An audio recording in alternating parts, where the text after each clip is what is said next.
Hey everyone, this is Tim from Your Six Studios. Today in this video, we're going to be going over some of the best controller settings you can have in Call of Duty Modern Warfare. Coming up next.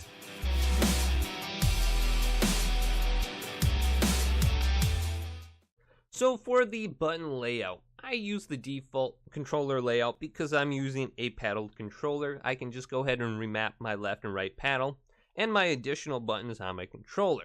However, if I'm not using a pro controller, I like to go to the tactical layout so my right thumbstick is crouch. I can easily crouch in and out of objects to protect myself from gunfire.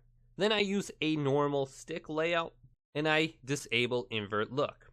And my horizontal stick sensitivity and vertical stick sensitivity are based off of the Call of Duty player Formal. He uses the 6.6 sensitivity with an ADS sensitivity of 0.75. Now, he is somebody I watch a lot on Twitch, and he has dropped a 35 kill game in Blackout. And if you follow the competitive leagues, most people are playing at a 5.51 ADS sensitivity, and I believe all of Optic Gaming, Scump, and the other guys, they play at 6.6 with an ADS sensitivity of 1. So a lot of pros are using the 5.5, 6.6, and then using a 1 for their ADS.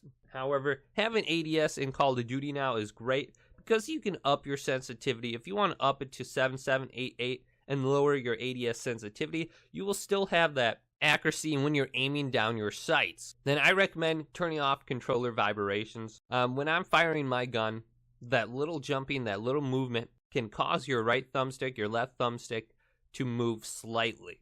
So I usually just turn that off. Now in Modern Warfare, we have a bunch of new aim assist settings. Now, it's better to have aim assist on overall, so I prefer not to disable aim assist because it does provide you an advantage. Now, I have it currently on precision. Precision has a strong aim down slowdown that only kicks in when you're aiming close to the target. Now, this is best for accurate players, and I'm hoping this alleviates the traditional aim assist when you're aiming through a wall or someone runs by you that you're not actually shooting at. The aim assist would tend to pull away from the target you're actually aiming at. And that got annoying and caused me to miss a lot of shots that I probably would have hit. So I think staying away from standard right now would be my objective just because of those situations where I'm aiming at the wrong target. Now, the other new one is focusing. There is a strong aim down slowdown that only kicks in when narrowly missing targets. Best for players who are new to analog aiming. Now this, from the sounds of it, has a very strong snap-on kind of for the aim assist. I'm thinking you're going to still run into those situations like you get with standard where you're aiming at a different target and your aim assist tends to follow someone else sometimes.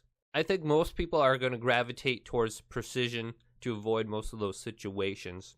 Then we have a few new options for aim responses. And this is the aim response curve type. Now, standard is a simple power curve map from aim stick to aim rate. And that's going to be your standard Call of Duty, what you have felt throughout different Call of Duties. So if you like it in other Call of Duties, leave it to standard. Linear is a direct input based off of how your vertical sensitivity, your ADS, are calibrated. So your aim sticks will map directly to your aim rate. Dynamic is what I currently have on right now, and I kind of find this interesting. My fine-tuned aim when I'm aiming down sights is very accurate, it seems like. I got a lot of movement when I'm aiming down sights, and I can control my thumbstick with little to no dead zone, it seems like. Small movement on my thumbstick represents a small movement on the screen. However, when I'm starting to turn around, I feel a good amount of acceleration and speed.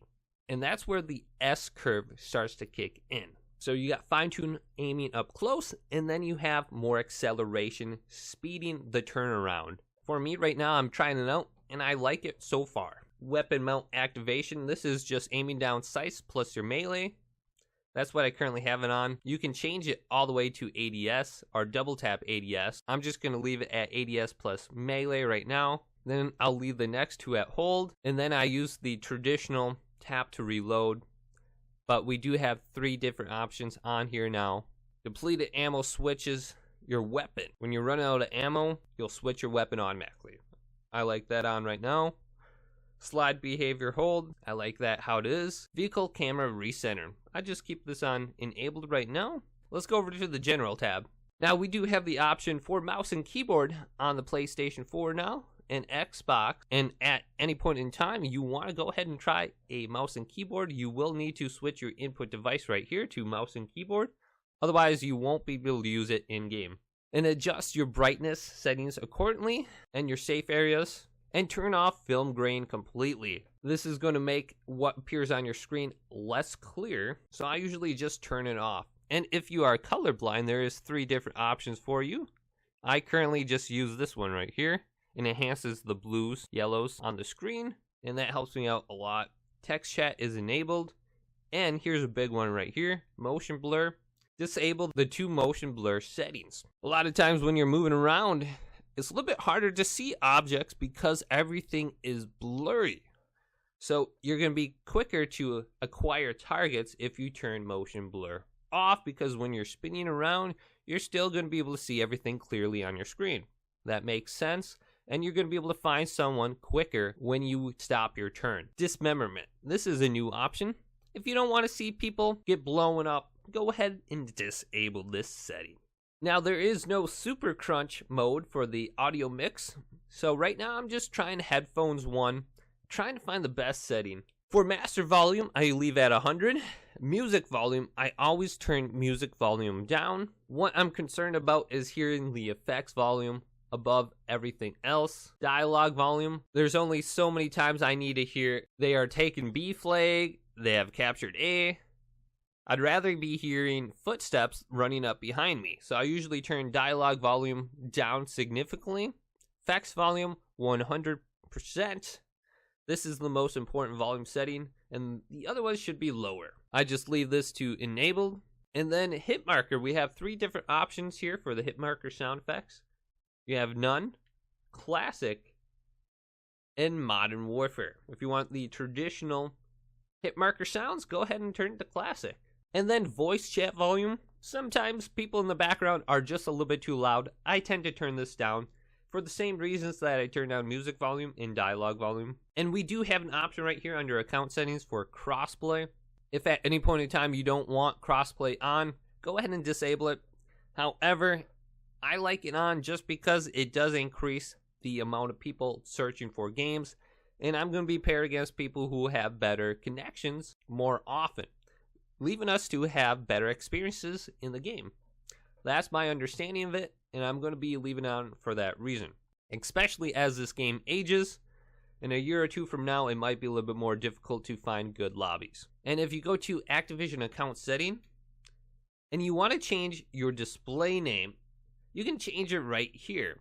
For some reason, my display name was completely different than my PlayStation Network name, and I was able to change it. If you can't change it right here, you will have to go to the Activision website, and it's actually associated with your forum name.